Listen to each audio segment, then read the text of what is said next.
అసలు north India కంటే south India ఎందుకంత ఫాస్ట్‌గా డెవలప్ అవుతుంది? సో, దీని వెనక కారణాలు ఏమై ఉండొచ్చు? దీని వెనక 3 మెయిన్ రీజన్స్ ఉన్నాయి. ఫస్ట్‌దొచ్చేసి హిస్టరీ.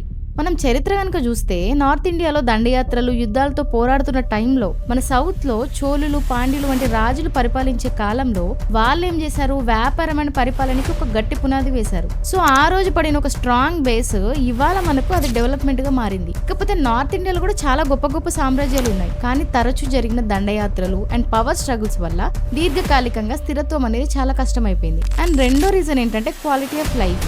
ఈ క్వాలిటీ ఆఫ్ లైఫ్ అనేది కొన్ని ఫ్యాక్టర్స్ మీద డిపెండ్ అయి ఉంటదన్నమాట. దేశం యొక్క జీడిపి చూసుకున్నా, హెల్త్ కేర్ సిస్టమ్స్ చూసుకున్నా, అండ్ జాబ్ ఆపర్చునిటీస్ చూసుకున్నా, శిశు మరణాల రేటు చూసుకున్నా, సో ఇవన్నీ ఒక మెయిన్ ఫ్యాక్టర్స్ అన్నమాట. అన్ని విషయాల్లో, అన్ని అంశాల్లో సౌత్ ఇండియా అనేది నార్త్ ఇండియా కంటే చాలా బెటర్ పర్ఫార్మెన్స్ ఇచ్చింది. అండ్ మూడో రీజన్ ఏంటంటే పాలిటిక్స్ అన్నమాట. నార్త్ ఇండియాలో కొన్ని పార్టీల ఆధిపత్యమే ఎక్కువ కనిపిస్తుంది మనకి. కానీ సౌత్‌లో అలా కాదు, చాలా పార్టీలు ఉంటాయి. అండ్ అధికారం కోసం పార్టీల మధ్య గట్టి పోటీ ఉంటుంది. సో, ఎవరు ఎక్కువ డెవలప్ చేస్తే వాళ్ళే గెలుస్తారనే కాంపిటీషన్ ఉండడం వల్ల గవర్నెన్స్ అనేది సౌత్ ఇండియాలో నెక్స్ట్ లెవెల్లో ఉంటుంది. అందుకే సౌత్ ఇండియా యొక్క డెవలప్మెంట్ వెనుక చరిత్ర ఉంది, గణాంకాలు ఉన్నాయి అండ్ రాజకీయాలు.